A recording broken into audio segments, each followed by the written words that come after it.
It's amazing what happens when you know how to respond to toxic words and behaviors. You get your power back. I talk about that and more over at loveandabuse.com. Check out the podcast Love and Abuse today. Life presents the toughest challenges. Every day you are faced with decisions that test your ability to express who you really want to be in this world. We're told to keep saying affirmations and keep thinking positively, but what do you do when that stuff doesn't work? Welcome to the Overwhelmed Brain, where you'll learn to make decisions that are right for you so that you can create the life you want now.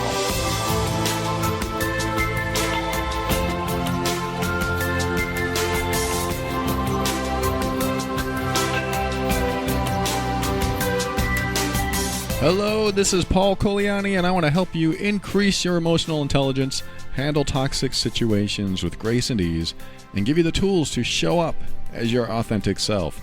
This show consists of my personal opinions and is meant for informational purposes only. Welcome to the show, and like I mentioned at the beginning of the show, I do like to help you deal with toxic situations and have an appropriate response to them, because I really do believe that how our life turns out is how we respond to life and how we react to life. And life includes people. Some people are okay with that and some people aren't. Some people like having people in their life and some people do not. So this is why we need to learn how to deal with toxic situations with grace and ease.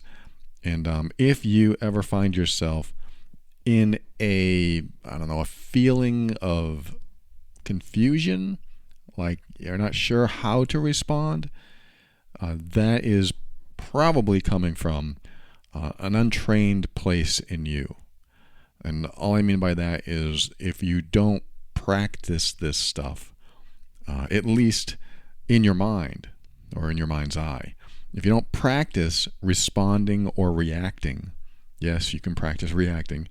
If you don't practice this stuff, then what ends up happening is you get taken off guard. You get surprised. And then you might sit there like a deer in the headlights waiting to get hit. Awful picture, I know, but this is what can happen, is that we can be surprised or taken off guard, and then we don't know what to do or we don't know what to say. And then, of course, an hour later we say to ourselves, I should have said this. I should have done this. I should have just gotten in the car and left. I should have just told him or her or whoever off. I should have said that. I should have done it. And I didn't. Darn it. I should have done this. So we do that. We have all these thoughts later of what we could have or should have done. And that's because we're not prepared. We're not trained. And this is really self-training. This is something I do sometimes. If I'm going to have to deal with someone, then I imagine how the scenario will go way ahead of time. And usually not the day of, but sometimes I will imagine it way ahead of time. Like Christmas is coming as of this recording, which is being played on November 28th. It's being released on November 28th, 2021. So Christmas is a month away. And what if I was at my mom's house or my sister's house and the person I didn't want to show up showed up? What if he, my stepfather, showed up? How would I react? How would I respond? Now, I'm pretty well adjusted when I'm around my stepfather. I don't really have the old trauma responses that I used to have, but I think it's helpful to go through the scenario in your mind's eye and figure out what you would do and maybe how you could respond and what would happen if you responded that way. Now, two things happen when you do this. When you think about an event that's coming up that, this is the holidays and there's a lot of dysfunction in some people's families around the holidays. So put yourself in that situation in your mind. And you're maybe at the dinner table, and now so-and-so mentions something.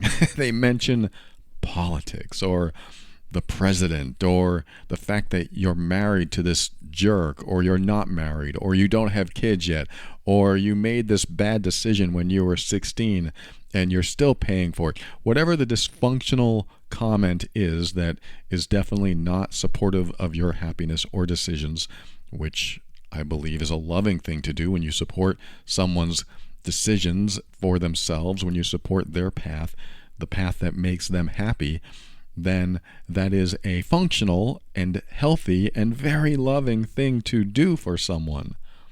When you look at someone and you say, I support your path, I support what you're doing, even if you disagree with it. If you've been listening a while, you probably know that's my definition of love, is when you support someone's path to happiness, even if you disagree with it, and even if they are taking a path that you aren't on. Imagine somebody takes a path or makes a decision that you not only disagree with, but you're not even a part of. It might hurt, but it is a loving thing to do to say, I support whatever decision you want to make for you, because I want you to be happy. And if you believe that's going to make you happy, then I support that, because all I want is for you to be happy. I'll never forget when my sister said that to my mom. She said, Mom, don't you want Paul to be happy? Because my mom she was sad that I was gone all the time, and I lived 1,000 miles away, and it really upset her. It really affected her. And I talked to her a lot. I talked to her all the time. And half the time she was crying, or she had been crying, or she told me she cried every day because I wasn't around, and it was so hard. I wanted to be near her, and of course I love her. I wanted to be near her. I wanted to be with her. And I also wanted to live my life. I also wanted to be with my girlfriend or my family down here, people and friends that I love and care about. I wanted to be around my own family, of course. I want to be around my relatives and my sisters and my brothers. And it's difficult because when we grow up, we go off on our own and we have our own life. So if we're not near family, we don't see them. And it was hard for my mom. So I would hear from my mom after many, many sad days or weeks for her. And of course, I was sad too because she was sad and I didn't want her to be sad. But my sister said, Mom, don't you want him to be happy? She said, of course I do. I want him to be happy. What mom wouldn't want their kid to be happy, except the dysfunctional, toxic ones? But I'm not really talking about those right now. But most moms that love their children want their children to be happy. And so when my sister asked her that, my mom said, of course I do. And my sister said, well, if he's happy, doesn't that make you happy? And she paused and she thought about this and she said, yeah, it really does. It does make me happy if he's happy. I guess that's true. I mean, why am I upset? If he's happy, then that makes me happy. And I'll never forget the shift my mom went through when she called me after that conversation, which I didn't know took place. But my mom called me and she was happy. She sounded okay. She sounded positive. And she told me about this conversation that she had with her daughter, my sister. And that just changed everything. She completely shifted. And when we had conversations after that, yes, of course, she missed me, but she wasn't sad. She wasn't, I don't want to use the word pining, but she was just lonely for my presence in her life. I mean, I was lonely for her presence in my life too. I miss her now, but I'm not near her. So I do my best to stay in touch with her and I do my best to visit her. And so we have a great relationship now because it's not dependent on codependence. It's not dependent on dysfunction. It's not dependent on an unhealthy longing for someone in a way that is based on either fear or loss or something that isn't necessarily a positive thing that you want to feel. Like, she didn't want to feel this way every day. She wanted to be happy. She wanted to connect with me and talk in a positive way, or at least feel positive when we were talking, feel the good connection that we both wanted to have. And that's what happened. So when she shifted and she felt better inside of herself, knowing that I was happy, that taught me a lot. That taught me probably this lesson. What I'm teaching you now, if you don't already know it, this is what I'm sharing with you, is the lesson that I learned from my mom, is that when you love someone, you just want them to be happy. And if they're happy because you love them, you're happy. Okay? Even if they're 1,000 miles away, even if they are taking a different path than you, even if you never hear from them again. And that's, I understand that just sounds awful. You never want that to happen. If you love someone, of course you want to stay in touch with them. Of course you want to stay connected. But sometimes you just have to let someone go because they're on that path. Like I have a friend that moved. Where did he move? Alaska. I don't know if he ever listens to the show anymore, but if you're listening, John, if you're listening, I want him to be happy. And I haven't heard from him in years. I remember the last time I heard from him, I said, I'll probably not hear from you for a long time, if not ever. But I appreciate him, and I care about him, and I respect him, and I want him to be happy. He is a good person. And if he's happy, that makes me happy. And I know that the last time I talked to him, he just got married, he moved to Alaska, and I don't know where he is now. I have no idea. But I want him to be happy, and it makes me happy knowing that he was taking a path that made him happy. And I may never talk to him again. So there is a little bit of loss. There's a little bit of sacrifice in supporting someone's happiness. There's a little bit of negativity in the positivity. And when you are okay with that, because they are going along the path that they've chosen, that they want to take, then you can feel good knowing that they feel good. Or at least they're trying to make their lives better and make their lives more fulfilling and satisfying. And when you love someone, that's what you want for them. That's what you care about most. And I don't speak for everyone. I'm not saying that you should feel this way. I'm saying, I'm sort of projecting it onto you. It's like if we can support someone being happy, doing their thing, even if we disagree with their thing, it can change how we feel inside, even if we miss them, even if we want to be in their life somehow, some way, but we can't, or it's just not possible at this time. So I started to talk about, what did I start talking about? Toxicity. Toxicity in family relationships, in partnerships, in even friendships. There can be toxic situations and toxic people that when they are toxic, it is a good idea to visualize what you would do or say. How would you respond? How would you react? And I just went off on a tangent there regarding people in your life and defining love and things like that. But I do want to bring it back to this because I think it's an important point. And this is something that I had to do when I let my father go 10 years before his death. I imagined what it would be like. This is my real father, not my stepfather. I imagined what it would be like after I hadn't spoken to him for a few years.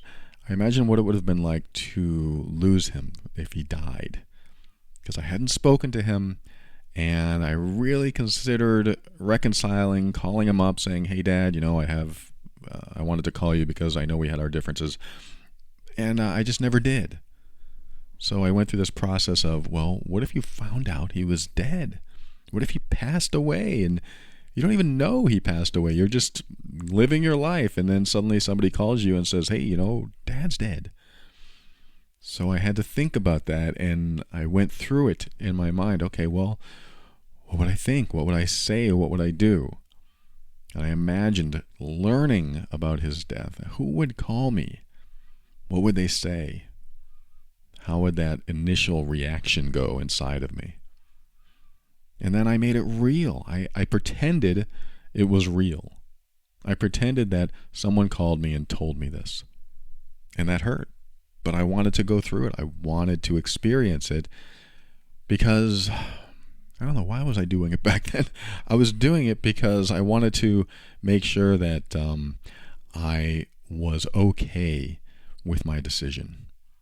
That's tough when we do something to make sure, do something like this to make sure that we're okay with the decision we made. Because the decision I made was to not stay in touch with him.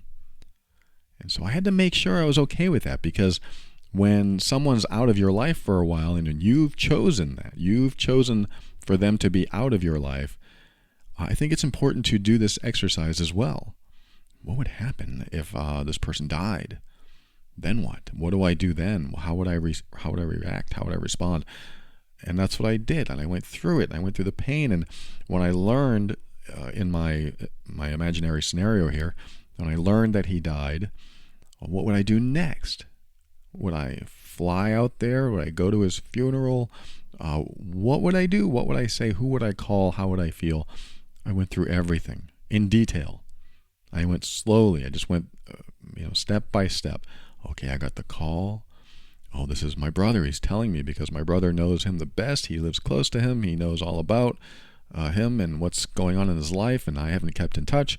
So my brother calls and he tells me the news. And again, I just went through all the details. And it was hard. But the reason I did that is because, like I said, I wanted to make sure that all the decisions I made were in alignment with what I wanted in my life. And B, this helps to prepare. This helped to prepare me for when he would eventually die. He did die. He died of cancer a few years ago. And I did get a call from my brother. This is my scenario, but he wasn't dead. He was dying at that time. He was very ill. So I did fly out there to see him, and I'm glad I did before he left, because there were some, I wouldn't call them old emotional wounds, but there was some unfinished business between us. That sounds cold. It was just, we needed to patch things up. We needed to talk again. We need to reconnect as father and son. And I'm so glad I did that. But years before, I had already imagined and gone through in my head the scenario if he died. And that really helped. That really helped, imagining his death, because when he did finally pass on, it was immediately familiar to me.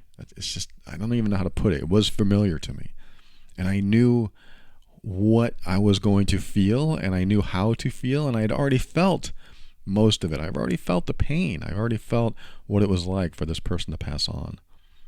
And so I was able to handle this very well. I was able to handle it in a way that made me feel okay when it happened, because now he's no longer suffering. He's in such a better place. And I had to reconcile that years before as well. Because, what if my dad died? That would be terrible. Yet, if he died, he must have been sick or suffering because he was pretty young. So what does that mean? Or it was a freak accident. He got into a car accident or something. But there's no earthly suffering, I guess you could put it.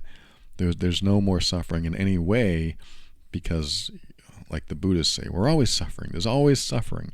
So what does that mean? It means we do our best through the suffering until we move on. And that's not an endorsement for death. I'm not saying that's what I want to happen, or I certainly don't want you to do that. I think we need to get the most out of this life while we have it, while we're here. And I think it's a good idea just to invest in this life as much as you can. But I imagined this scenario with my dad many years before, and it really helped. So when he died, I was able to handle it. And I'm not saying that you shouldn't cry or you should be prepared. I mean, you're never prepared for when someone passes away, but it is helpful to go through this if you believe it could happen. Now, it's not only about death. It's about the toxic situation that I was talking about, this imagining the scenario before it happens. I'm just giving you an example of what I went through so that I was more prepared, so it wasn't a blindsiding thing that happened in my life.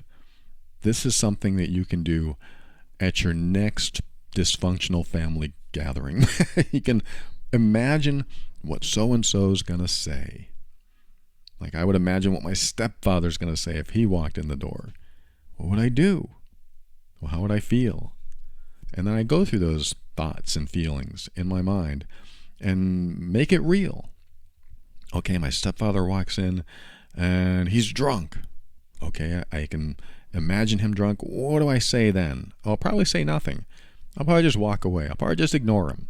Because if he's there, then obviously somebody either invited him or he invited himself, and the homeowner, probably one of my family members, decided that it was okay to have him there. So who am I to say, hey, you can't be here, unless they didn't want him there? Then I might have to step in if they wanted me to, or if he was causing trouble, I would certainly step in. But the point is, I would imagine the scenario so I would be prepared.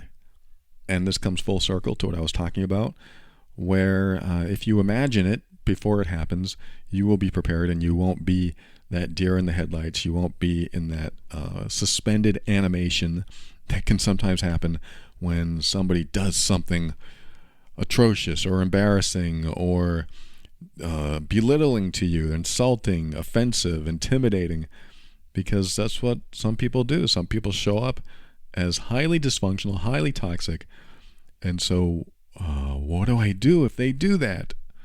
Well, imagine it happening. And then when it happens, imagine what you would do next. And also imagine what you want to do next. Because this is something that can help you prepare as well. Again, I still do this to this day when there's a scenario that I don't want to face or is going to be a little bit tough to deal with, certain people. I imagine who I want to be. I think that's important. Who do you want to be in that scenario? I imagine who I will be. Who will you be? I imagine what I'll say. What will I say if that happens? I imagine what I want to say.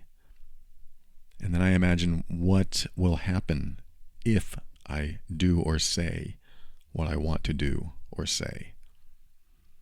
And then, of course, and this is important too, be careful what you imagine happening. Be careful of the consequences that you imagine, because we often exaggerate. We often make crap up. We make it up.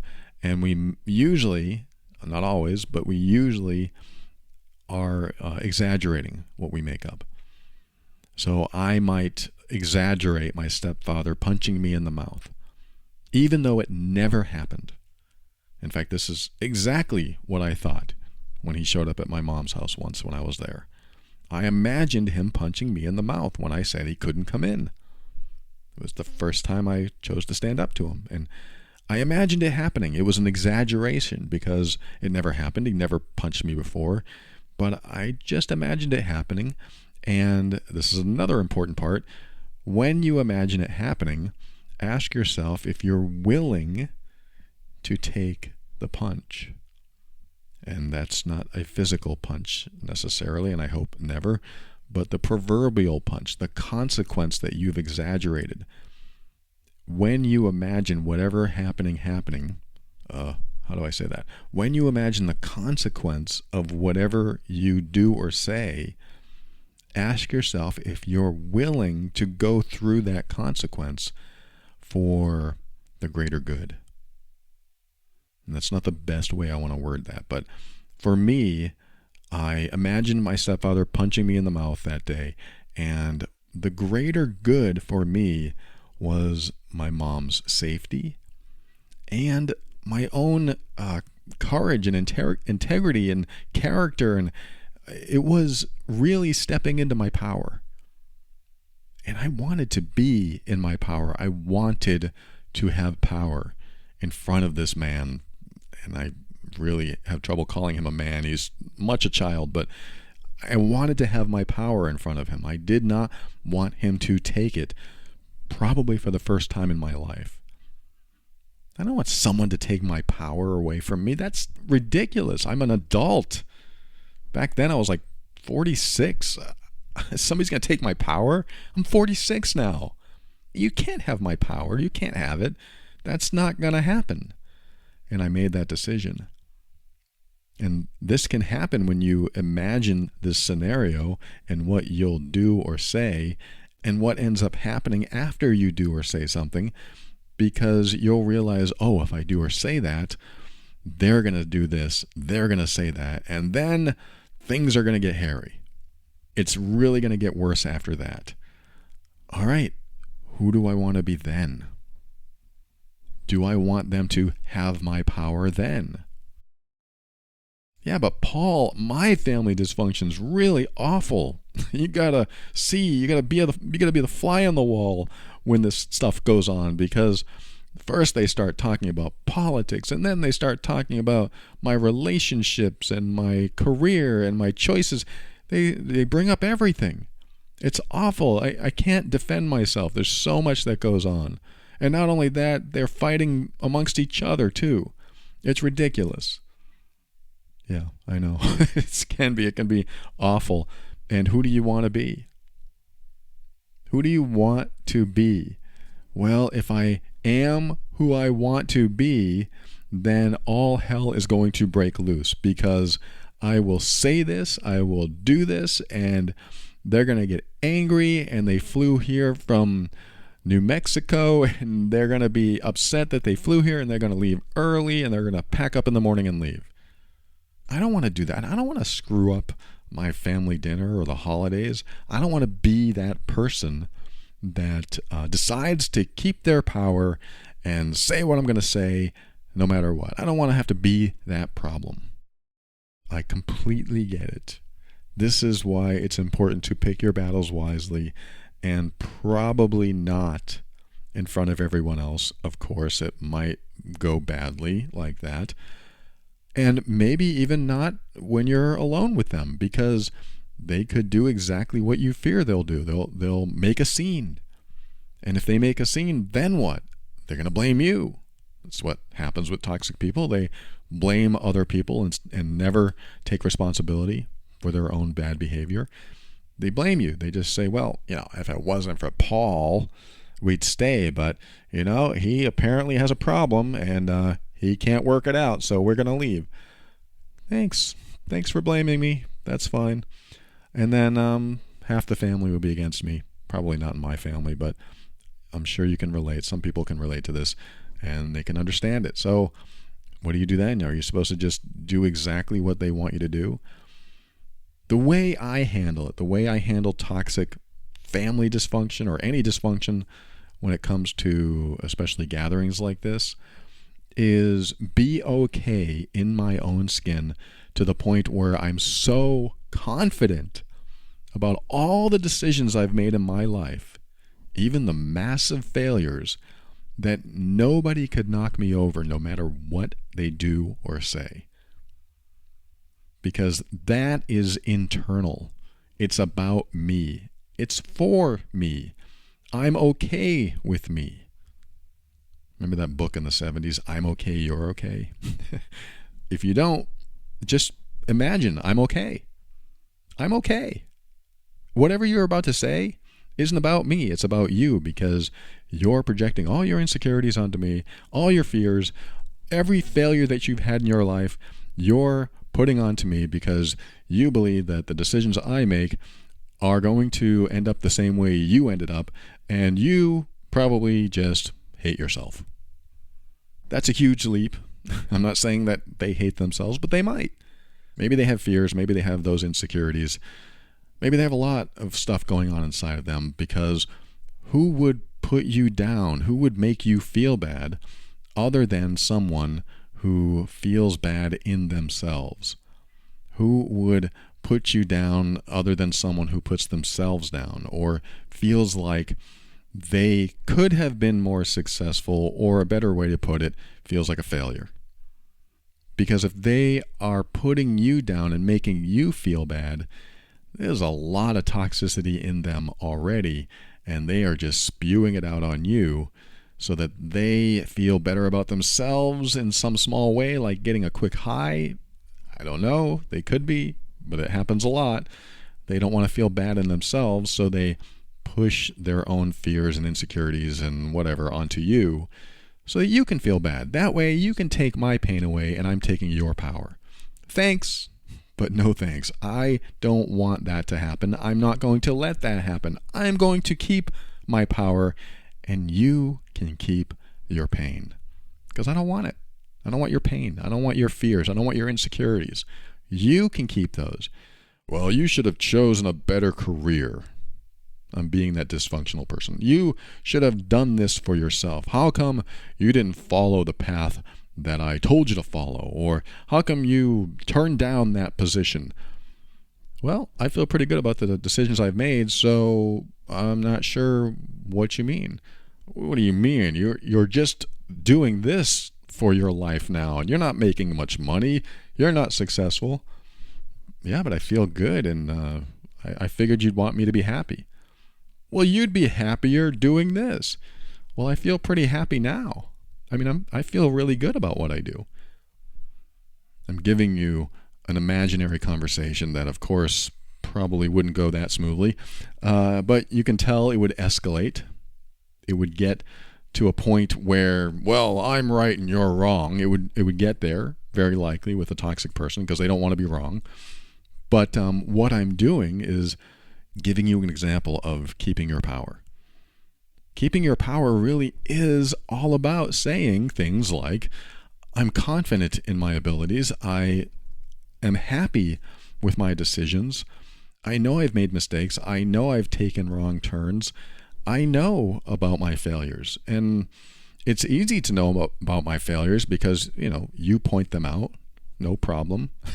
I'm not saying you have to say that, but in your mind, you're thinking about all this stuff that's going to come out in the dysfunctional conversation with dysfunctional family, and you are imagining what it would be like if you were to keep your power. Remember, keeping your power isn't about lashing out or lashing back or pushing it back on them. It's not about that at all. It's being comfortable in your own skin. It's knowing who you are inside and out, no matter what anyone tells you or says about you. The person that puts you down, they are down in themselves. The person that insults you, they are insulting themselves. The person that bullies you, they have insecurities. The person that doesn't want you to succeed feels like a failure. And then they push it onto you. You don't need to internalize any of this stuff. You don't need to do that. You don't need to take on their stuff. And for you empathic people, for you sensitive people, believe me, I'm there. I'm right with you. I'm not putting you down for being this way. I am right with you. If my girlfriend and I are watching TV and I start crying for no reason, seemingly, I'll look over at her and she's crying. And I'll think to myself, she's crying, which makes me cry. And I didn't even know she was crying. What does that mean? Am I psychic? I mean, how is that? And it's an empathetic response. I am empathetically connecting with her emotionally. I am connecting in a way that I didn't even realize. I mean, there's stuff that goes on that is very subconscious, very subtle, just happens to happen to people. And some people are more sensitive to it. So I get it. It can be hard when you're in a dynamic where there is a toxic element. If you are a sensitive person, then you're going to take things personally. But this is why you have to know your worth. And if you've been told that you are less than the highest worth there is, if you've been told that you're not worthy or less than worthy or even worth less, then you need to work on that and turn it around, because that's them pushing it onto you. And it's not you. It's not about you. It's about them, which means you have to take out the personal attack. And again, it's not easy. I'm with you. I hear it. I see negative reviews of my show, and I feel that pain. I feel the ping that happens when somebody criticizes me. And then I think, wait, this isn't about me. It's about them. So I practice this. You have to practice this. This is all about imagining what it would be like if somebody came up and said, for example, with me, hey, Paul, I heard that show when you gave that advice to someone that was abusive. What you're telling them is putting them in a worse situation. And I hear that and I think, oh my God, what did I say? Could I have led somebody astray? I better listen. And that's what I'll do. I'll re-listen to that episode, or at least that segment, and find out if I said something that was misunderstood or I was actually wrong. What if I said something that really pushed somebody over the edge or put them in danger? And so I have these feelings and I'm scared. And now what? And I listen to it and I haven't found anything, fortunately. It's usually a misunderstanding, or they didn't listen to the whole thing, or they heard what they wanted to hear or what they are used to hearing and didn't hear the important part. So I learned that over and over again that people just perceive what they're used to and how they see the world and what they feel about themselves. That is their perception. Their perception of you, people's perception of you, is how they feel about the world, how they feel about themselves, and how they perceive you is done through their filters. They are wearing whatever lens they're wearing, and they only see what they are capable of seeing. They're biased. Everyone's biased to a certain point, typically, unless you are a critical thinker, which means everyone that listens to this show regularly, you're critical thinkers, because there are some different ideas on this show, I would like to think. And if you're getting these different ideas, even today, then you are open-minded. You consider and reconsider and think and rethink and continue to question and are maybe skeptical about things. And when you're not skeptical, you are observant, you're aware. You don't walk around in paranoia, you walk around observing. And that's what I like to do too. But to wrap up this segment, I'm going to leave you with the idea that keeping your power, again, is not about pushing back. It's not. It's about keeping what's inside. And what's inside needs to be a loving, kind, caring, compassionate perception and understanding and realization and belief about yourself. You need to feel good. You need to feel comfortable in your own skin. Even if you're uncomfortable in your own skin, you need to know that every decision that you made in your life, you did the best you could. Even if you could have made different decisions, you still did the best you could. No matter what you tell me, yeah, but Paul, I could have done better. I should have done this. Doesn't matter. You didn't, because you didn't have any foreknowledge of what was going to happen. So you made the best decision you could, even if it was wrong.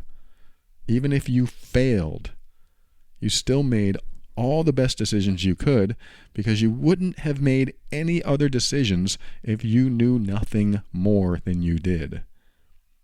Of course, now in hindsight, you know a lot more. I should have done this, I should have done that. You can absolutely say all those things all day long, but it still wouldn't have changed your decision back then, because you made that decision based on so many things: your experience, your resources, the people you knew, everything that you learned in your life. You made all of those decisions based on who you were then. And as soon as you made it, whether it was a great failure or a great success, you changed because you learned something new and you did something different. We do these things to ourselves. We make decisions and we change. Just like my mom, she shifted, she changed as soon as she decided that it was more important that I was happy than I was gone, being away from her. She decided that it was more important to focus on the fact that I was living my life and being with people I cared about. And she knows I care about her. Of course I care about her. But she knows that I was happy. And it was more important for her to know that I was happy because my happiness made her happy. So she made that decision, and from that point on, she shifted. She changed. She decided, and every decision that you make, doesn't matter if it's right or wrong, it shifts you in some way because now you know something different. You'll learn something different from every decision. You'll experience something different from the decision because a decision point is a turning point. Even if it's just a tiny, tiny turning point, a slight adjustment that seems so mundane. It's like the butterfly effect. Every little thing does something to something else. And it may not register with you. It may not appear on the radar. But eventually it does. And you just have to understand that you did the best you could. You made the best decisions you could. And when you own that, yeah, I made my mistakes. Yeah, I've had failures. I've had great successes. I've done a lot and I've learned a lot. And I grow better every day because of every decision I've made. And I feel pretty damn good about who I am and what I've done, even though this isn't working and this isn't working and I'm still working on this. Because it's my life and I have the freedom to choose. I have the freedom to make this path and take this life where I want to take it. And so when you're at the dinner table with dysfunctional families saying dysfunctional things, just be in your power, be in yourself, be comfortable with yourself, and know that people are going to pick at your flaws, pick apart your vulnerabilities, and try to make you feel less than you are. But if you know you're all that and more, meaning you're pretty damn amazing, then you can feel good about yourself even when they're trying to make you feel bad. And you might get angry, but save it for later. What I like to do is when people try to put me down or make me feel bad, I own it. Oh yeah, that was a huge mistake. I shouldn't have done that. You're so right. Yeah, I hear you. That was a terrible idea. And, I learned from it and I moved on. Yeah, well, you should have done this instead. Yeah, that could be true, but hey, sometimes you make decisions and sometimes you succeed and sometimes you fail, but hey, I'm learning every day. You're just so confident in yourself. It's almost egotistical.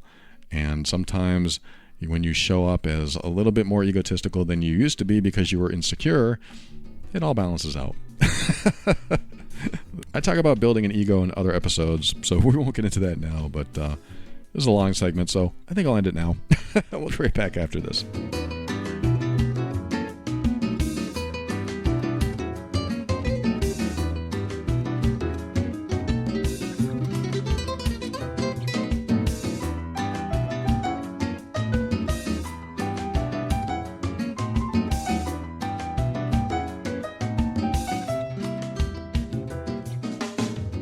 Man, I've been getting fantastic sleep ever since I started using Beam's Dream Powder. It's a hot cocoa mix with CBD, all natural ingredients, monk fruit sugar. It is probably the most healthy hot cocoa mix you'll find.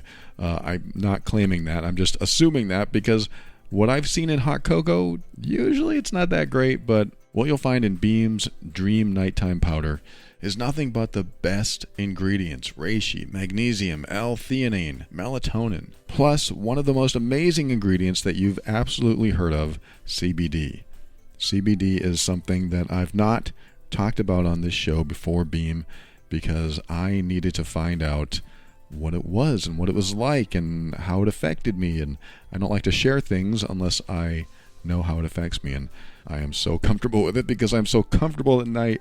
I drink it before bed and it is wonderful. So that's why I like to come on here and endorse products that I've used, that I've vetted, that I've researched, and I've heard nothing but good things about Beam. And also we all know about CBD. CBD is amazing what it can do for our mind and body. So I'm a fan now. I can honestly say I'm a fan. This Dream Nighttime Powder is the perfect winter wind down for those cold, snowy nights. It's triple lab tested and contains the ultimate sleep promoting ingredients, and there's no added sugar or artificial sweeteners. What a fantastic gift for people that, do you know any insomniacs? This might be it. And they have more than just chocolate. They have white chocolate peppermint dream powder. This is something that only lasts for a limited time, so get it while it's hot. And there's great news. If you subscribe now, you can also take advantage of Beam's best sale of the year, Black Friday and Cyber Monday. If you're listening to this on Sunday, the 28th, Cyber Monday is tomorrow. You'll get 40% off the first 3 months of a Peppermint Dream subscription, plus a free mug and a frother. And those are cool too. Or you can just take 20% off a one-time purchase, and it's still a great deal all around. Again, this is Beam's biggest offer of the year, and just like this new flavor, it won't last long. Head over to beamorganics.com/brain. That's 2 words, Beam, B-E-A-M, organics.com/brain. You know how to spell that, B-R-A-I-N. Go there for 40% off the first 3 months of a Peppermint Dream subscription, plus a free mug and frother, or 20% off a one-time purchase. Subscriptions are month to month and can be paused or canceled anytime. And after you serve yourself some Beam Dream Powder, maybe you can reach out to your professional therapist. Maybe it's late at night. That doesn't matter because you can send them a message anytime, and the next time you connect, they'll have your message and they'll be able to talk about it with you through email, through chat, through video or phone. BetterHelp is customized online therapy that offers video and phone and live chat sessions with your therapist so that you don't have to see anyone on camera if you don't want to. It's much more affordable than in-person therapy, and you can start communicating with your therapist in under 48 hours. Just like I said a moment ago, I only endorse products or services that I've vetted and or used, and BetterHelp is one of those services that I was very sure to talk to and talk with their therapists and have conversations with back and forth until I was finally satisfied that there was absolutely everything right with this service, and it's something that I want to tell you about. And so I make it a point to only talk about quality products and services, and I'll only allow certain sponsors on the show. And BetterHelp is one of those sponsors that makes it easy to share with you. It makes it easy because they deal with a lot of the stuff that we talk about here, almost everything that we talk about on this show: depression, stress, anxiety, relationships, trauma, anger, family conflicts. Most of us have had family conflicts of one type or another. All the issues that you have probably dealt with at one time or another and maybe are still dealing with today. So I want you to check out BetterHelp. Go to betterhelp.com. That's BetterHelp, HELP.com/brain. You'll get 10% off your first month. That's BetterHelp, HELP.com/brain. Join over 1 million people taking charge of their mental health. Once you sign up, you'll get started in under 48 hours.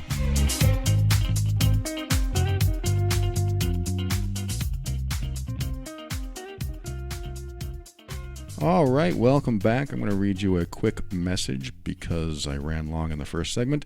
So let's see if we can help this person out. Let's see. Her name I won't say. She said, I recently discovered your podcast and has helped me in my day-to-day routine. You've helped me find a positive mindset. You've done episodes on letting go of the past. You've done them about not obsessing over rejection. You've done episodes on feeling good about yourself. My question sort of relates to all of these.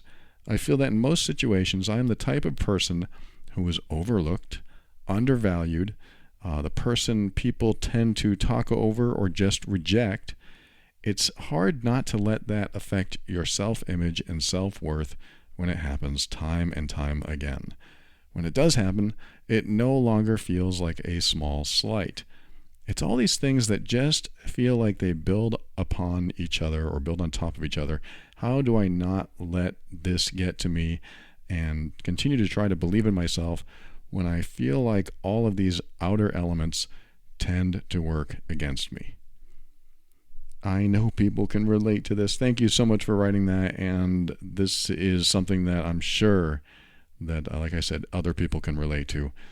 Thanks for sharing this. This is a place you can share this stuff because I am certainly all about self-worth, self-esteem, self-image, self-compassion, self-love, because there are so many people in the world that unfortunately aren't capable of seeing your worth. And my first question to you is, who the heck are you around that is doing this to you? Who are these people? Because these people, they don't respect you. They don't value you. They're not honoring you. They're not honoring who you are, because let's just say that you were someone of low worth? I mean, it's a hard thing to say because there's not too many people that are of low worth. But let's just say that you were. Does it still give someone the right to treat you badly? Does it still give them the right to slight you or overlook you or undervalue you? Does it give them the right to make you feel small and underappreciated? When you hang around certain people, this is what happens. Because people who appreciate you, people who are kind, respectful, loving, caring, compassionate, they treat you nicely. And then others don't. And those others, those are the kinds of people that, yeah, definitely, if you hang around them, or if you're around them because you have no choice, then I can absolutely see how all of this would feel like it's true. It would feel that maybe you are a person of low worth. But this is what happens. You are the product of the people that you hang out with. It's that quote by Jim Rohn. You are the average of the 5 people that you hang out with the most. A little paraphrased, but you get the point. The people you hang out with the most, you are the average of those people. So if those are the people that are overlooking you, not caring about you, don't consider you, aren't kind to you, then you definitely have to consider who you're around most. Now, there's another side to this. I'm not going to leave you there and say that's all you have to do, just change your friends and family. There's another side to this. I get it. There's a way that we can show up that will affect people. They will change people. They will take a kind, respectful, caring person and make them into someone that overlooks you, someone that dismisses you. It's something that my girlfriend has dealt with for a long time. She is kind and caring, one of the most compassionate people I know, very empathetic. She's always rooting for the underdog, way more than me. And I don't mean just any underdog. I mean, she gives people the benefit of the doubt over and over again, and I pretty much stop the first or second time. It's like, you've messed with me several times, and it's over. No more messing with me. She has a much higher toleration point. But the reason I mention her is because many, many times in her life she was overlooked. Many times. And I've thought about it and wondered why that is. How does that keep happening? And one of the things that came up for me, and this is just my own thought process. This isn't some study or thesis. This isn't anything that I've deeply researched at all. It's just something that I thought, why would she keep being overlooked? And so one of the things that actually we both talked about is the fact that she's a woman. That's tough, and I'm just going to say it right up front. Women typically have a harder time in the world because men have dominated the world for a long time. And please don't write me letters about this. Like I said, I'm not citing any specific resources about this, but it is true that men dominate the world in many ways, and they have for a long time. And not that every dominant man or leader in the world that's a man is down on women or anything like that, but it's been a fact of life for a long time, and that's changing. And so there's that, and that's just a minor point right now. I'm not making that the major point about this, but women do have typically a harder time because of the alpha factor. And that's why you see sometimes women will come along and they'll sometimes act tougher than they really are on the inside. I mean, they're tough. I'm not saying they're not. But a lot of women just want to be women. A lot of men just want to be men. A lot of non-binaries. Everyone's included here. You just want to be yourself.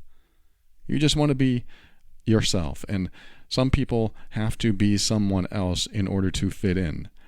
And some people aren't willing to do that. They don't want to do it. They don't think they should have to do it. And some people don't know how to do it. Maybe this person who wrote in, maybe she doesn't know how to fit in. Maybe there's something that she doesn't want to do or doesn't know how to do in order to command respect. So she may walk into a room and people just overlook her, like she says. What is she doing to command respect? And don't take that the way it sounds. I'm not saying you walk into the room and say, everyone must respect me. I'm not saying that at all. I look at commanding respect almost as if you respect yourself, and this is something I talked about in the last segment. You respect yourself so much that you are immovable. You're an immovable object.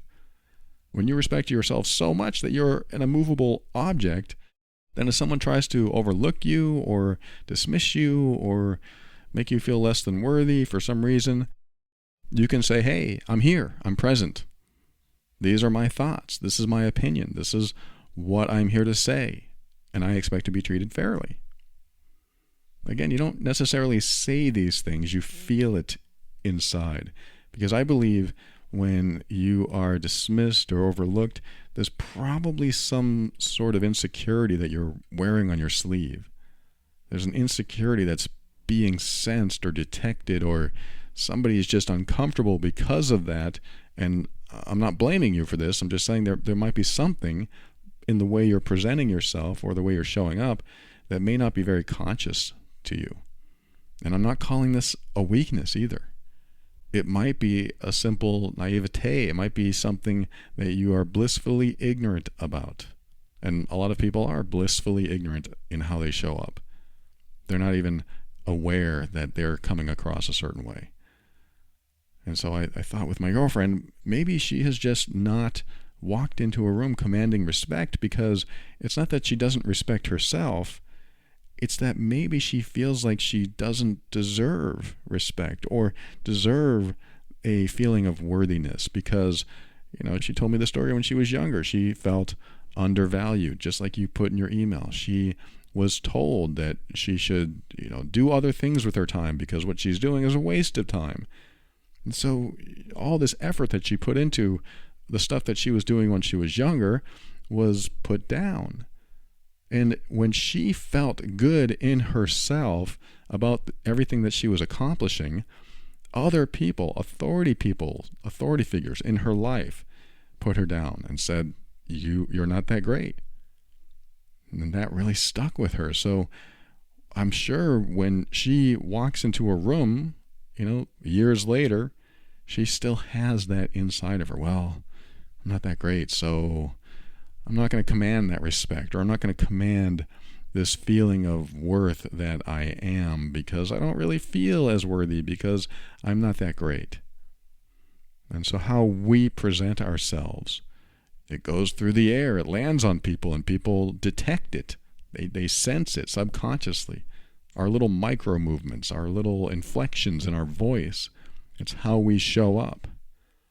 You may not think that I would be shy or have anxiety in a room, and it's true, I do.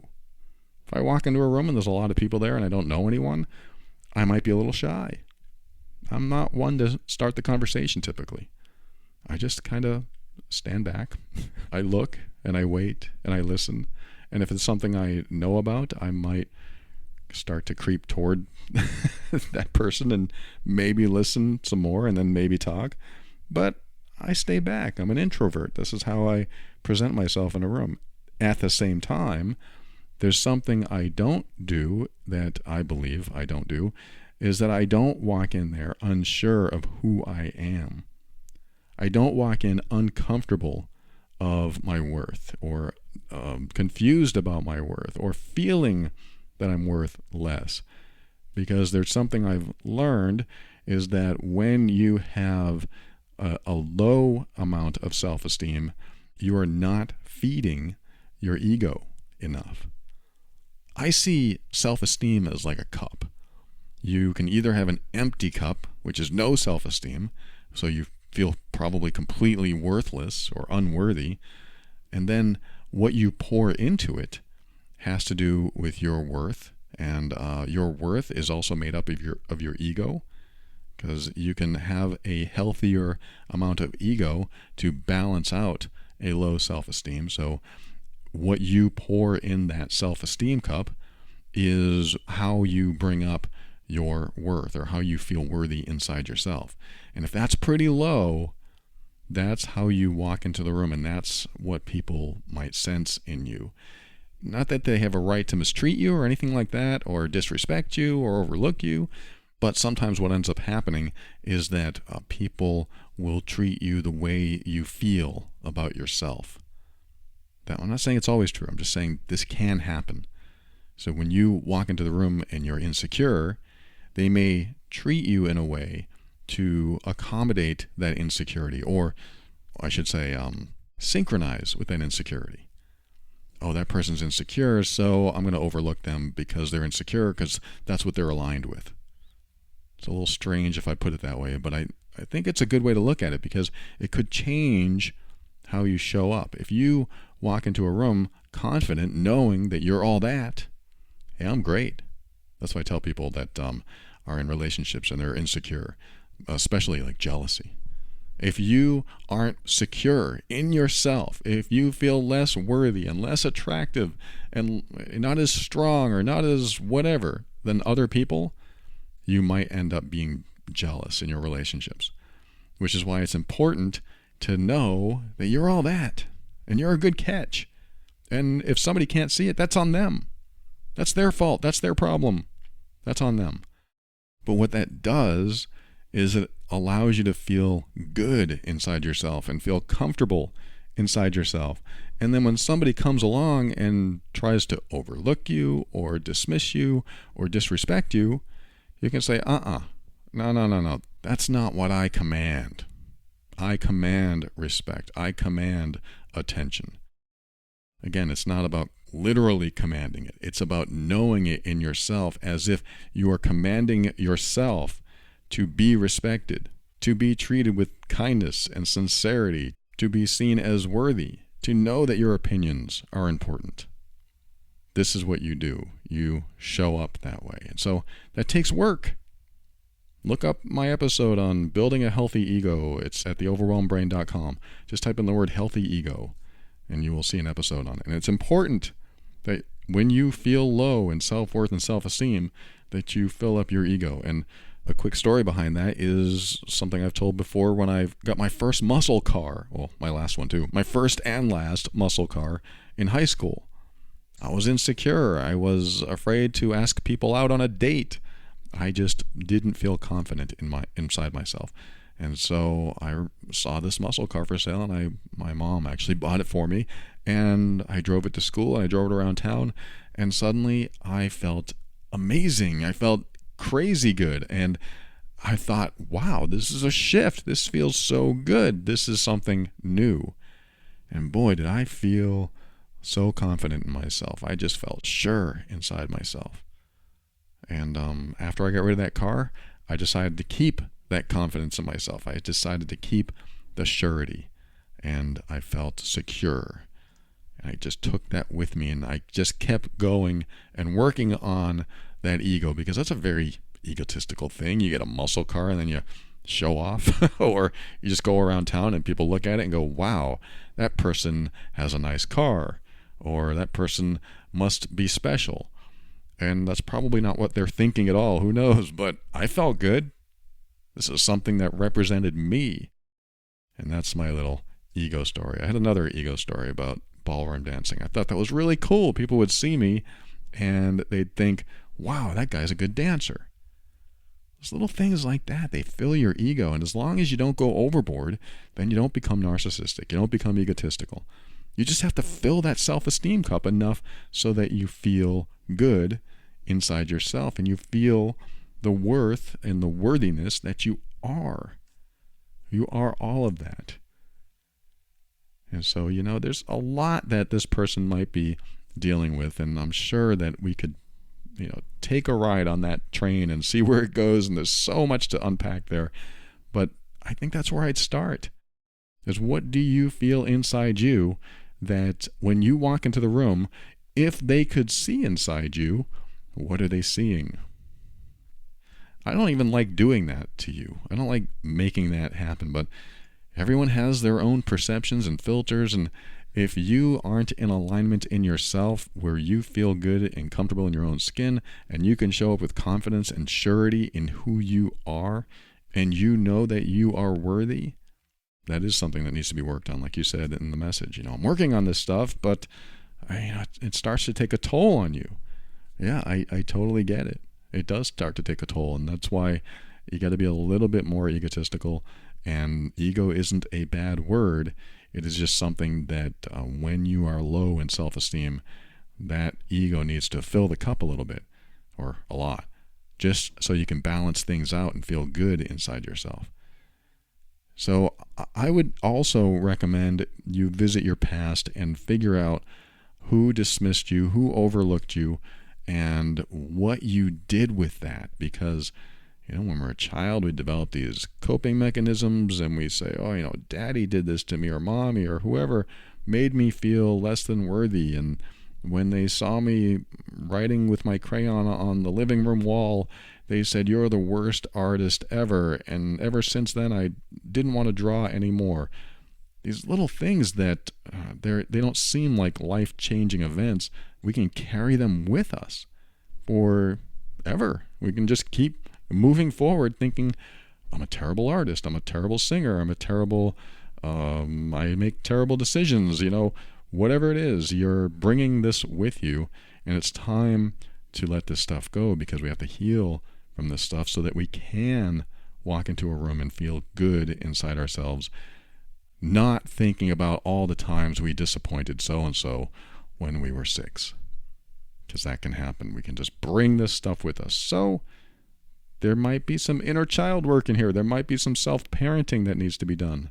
And I've talked about that. Go to theoverwhelmedbrain.com, type in inner child, or I don't know if you can type in self-parenting and find a title on that, but you will find episodes on inner child for sure. And all that means is giving yourself what you needed as a child. It's a process. You imagine that you're standing there as a child and you ask that child, what do you need? What do you need? Because I want to give it to you.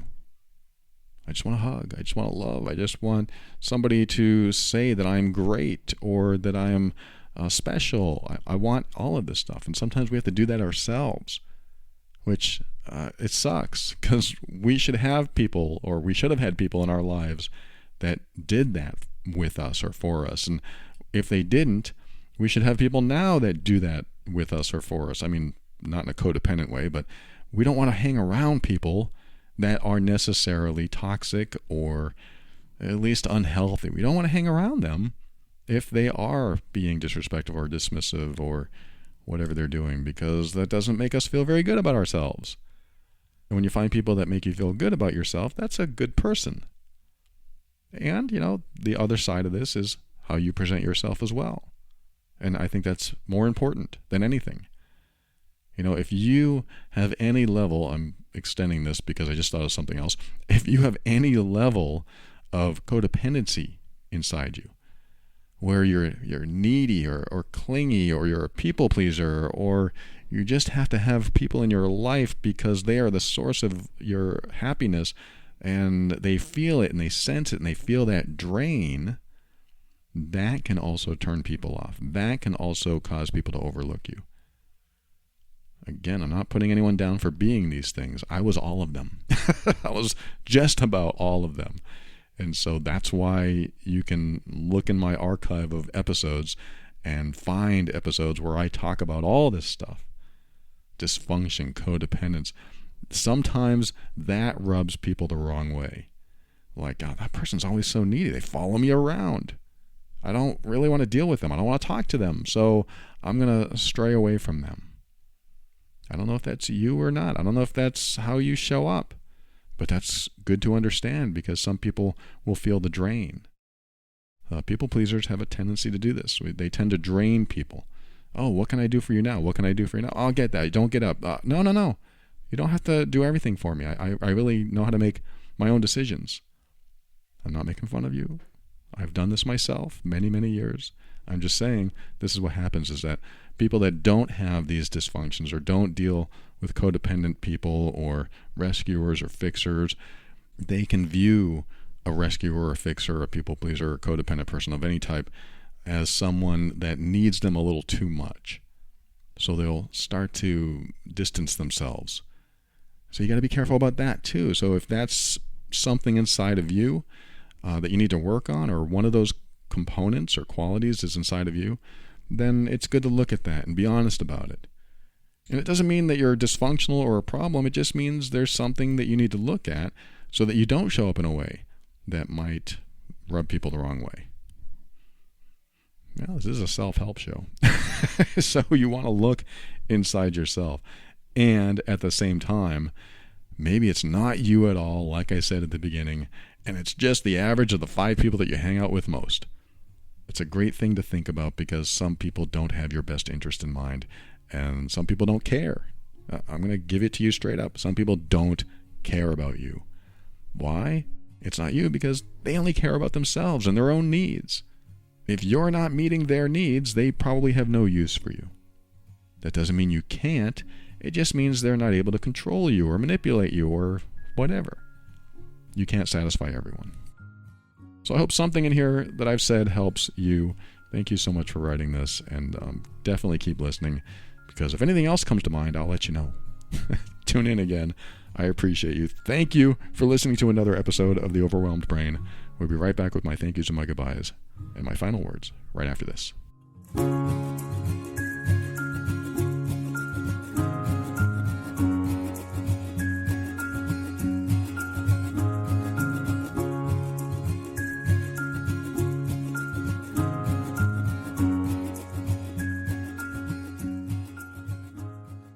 Thank you for listening to another episode of The Overwhelmed Brain. I want to thank our 2 sponsors, BetterHelp. Go to betterhelp.com/brain and get 10% off your first month.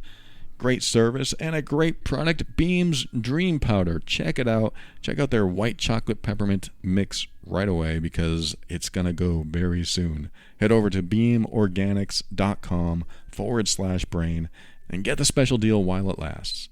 And I want to thank our financial backers today, Jessica, Jamie, Nathan. Nathan, you're new. Awesome to have you, my friend. Thank you for your patronage. Angel, Crystal, Angela, Nathan again. Why are there 2 Nathans? Is that the same Nathan? I don't know. Michelle, Julian, Chris, John, Emily, Wanda. All of you are amazing. Thank you again, Nathan, for joining. And I don't know which Nathan that is. Thank you again for showing your support financially. These are the patrons of the week. I read new names every week for anyone that wants to give back to the show. And also Jason. Jason was very generous in his donation. You can also give a one-time donation like Jason did. Thank you so much, Jason. And all of the patrons, I appreciate you. If you find value in this show and you'd like to give back, visit moretob.com. And you can choose to give a single donation like Jason did or monthly like Nathan and the others have done. If you are a monthly contributor in the patron program, I give back with private episodes and worksheets and a video archive. Check it out over at moretob.com. And if you're looking for a show on navigating the difficult relationship, head over to my other podcast, Love and Abuse, over at loveandabuse.com. On that show, I help you pinpoint the behaviors that are causing you to leave every conversation feeling bad. Yes, we don't want to leave those conversations feeling bad. We want to feel good. We want to keep our power. Go to loveandabuse.com. And if you think you're the difficult person in the relationship, that's why I created the program Healed Being. Go to healedbeing.com and see if you fit the criteria of doing emotionally abusive behavior. I did for years. I had to heal. I am sharing everything that I've learned and more over in that program at healedbeing.com. If you need something like that, check it out today. And finally, thanks to Kevin McLeod of Incompetech.com for some of the music transitions in The Overwhelmed Brain. And I'm going to read you another email to close the show. This person wrote, I truly enjoy your podcast. I am struggling so much with my mate. We are both divorced with kids, but not married. After many years of amazing romance and bliss, the last couple were chaotic, bland, and unloving. I'm very bored in the relationship, but somehow neither of us have had the, cojones to end it. It is the point where I feel better alone and our conversations are stressful and she can't stop asking me where I'm going and what I'm doing. I'm faithful, but I feel like I'm losing my mojo and I don't like it. I think she resents the fact that I don't want to marry again. Can people live together without this marriage concept? Well, you're asking the right person because I am living with someone right now, my girlfriend of, 6 years as of this recording, and we have talked about marriage, and we have thought about it, and it's just simply not on the radar. It's not there because we are committed to each other. So I'm a little bit biased. I think once you're committed to each other, the commitment, if it's real, is going to stick. Now, that doesn't mean you shouldn't get married or you shouldn't want to get married, and you have to think of the reasons why you'd want to get married. I really wouldn't mind being married again. I think having a wife, that would be a lot easier to say wife instead of significant other, partner, girlfriend, which sounds like I'm 17. It'd be a lot easier to have someone to call them my wife. But it's not necessary. We've both talked about this. For us, it is absolutely not necessary. But it would be nice. So that is still somewhere in maybe our future. Maybe after things settle down. I don't know. But our commitment is not dependent on being married. Our happiness is not dependent on being married. Our faithfulness to each other, our loyalty to each other, our dedication to the relationship is not dependent on being married. And so I have come to realize, and so has she, that marriage is not necessarily something that solidifies all that. For us. I'm only speaking for us. So the answer to your question is, yes, people can live together without this marriage concept. Absolutely. There's probably plenty of people listening now that do this, and that's fine. And then some people want to be married. They want to know that they are the only one, and I think we should both show that we're committed by marrying each other. That way, there's no question in my mind. That might work for some people, and I think it's great.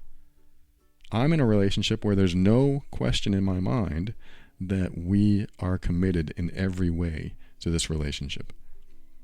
How many more purchases do we have to make together? We got a house. We have 2 cars, yes, but we have a joint bank account. There's so many things that we are committed to that, yes, if we broke up, it would be difficult. We'd have to do some stuff. And yes, if we were married, it'd be more difficult because there's some contracts involved and you got to sign off a lot of stuff, but probably not too much more. Who knows? There's pros and cons, I guess, when you speak of the legalities and stuff. But to me and to her, my girlfriend, we don't necessarily see marriage as a must-have. We will probably see it as an excuse for a vacation. It'll be fun. And there will be some sense of, I guess, pride. I guess you could call it pride in saying, this is my wife. This is my wife, and I'm very proud to have her as my wife. I'm so proud to be in this relationship with her that I asked her to marry me, and now we are married, and I feel good being married to this person. So there's all these ways to look at it, and I'm not against marriage at all. It just hasn't been a driving force in our commitment to each other. And because of that, we're here where we are. And I always say my girlfriend, thinking, I wonder if somebody's listening, thinking, why does he have a girlfriend? Why doesn't he have a wife? Well, we've both been married. We've both been down a road of marriage. And that didn't turn me away from marriage because I thought marriage was really cool. I thought being married was cool. So that could happen again. But for you asked the question, people can live together without the marriage concept, but you're with somebody, it sounds like, who wants to be married. And there's nothing wrong with that. In fact, it might be great if you were married, if you weren't so bored in the relationship. So you have different values going on here. You are bored, or you're uninspired, or there's something else going on. And I have a feeling there is something else going on, because when you get bored in a committed relationship, there's something underneath that is not being discussed or not being brought up. Maybe it's being swept under the rug, or maybe when you bring it up, it leads to a big fight or a big hurt, so you don't do it. But these are the hard truths that you need to bring up in the relationship if you are going to succeed in any way, shape, or form. When you said, what'd you say? After several years of amazing romance and bliss, the last 2 were chaotic, bland, and unloving. I don't know what that means. That could mean a number of things. What started that? What caused the chaos?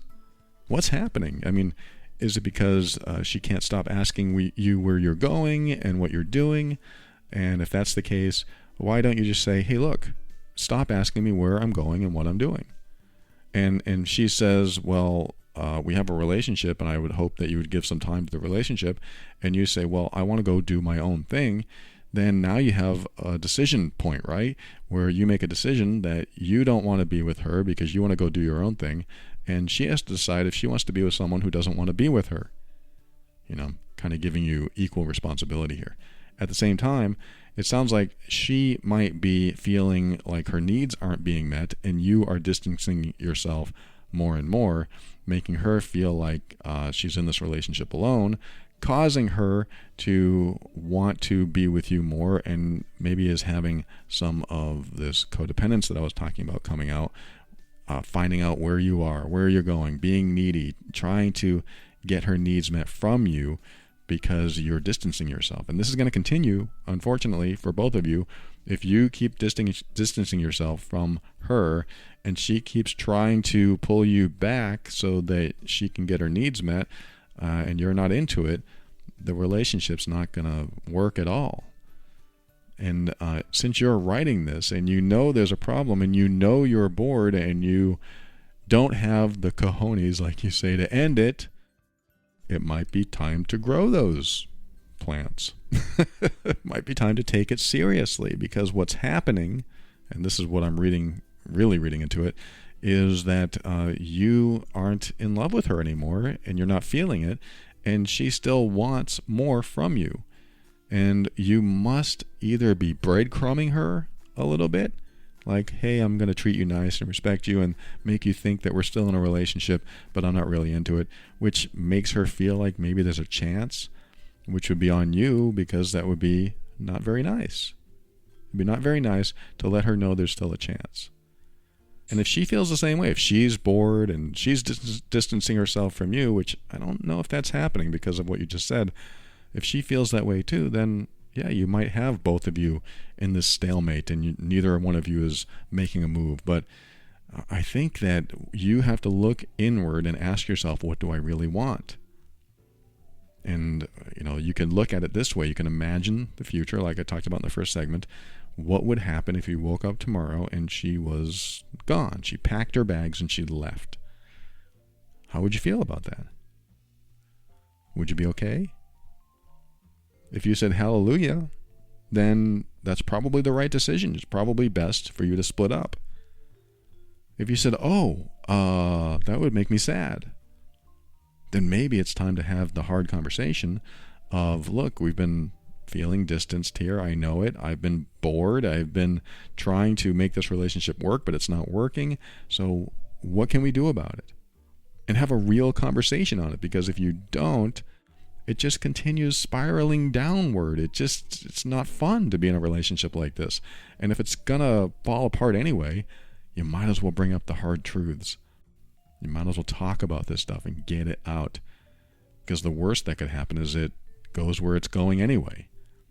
And the best thing that could happen is that you reach an agreement that perhaps there is something you can work on, and then you start feeling better about each other and about the relationship because you're working on it.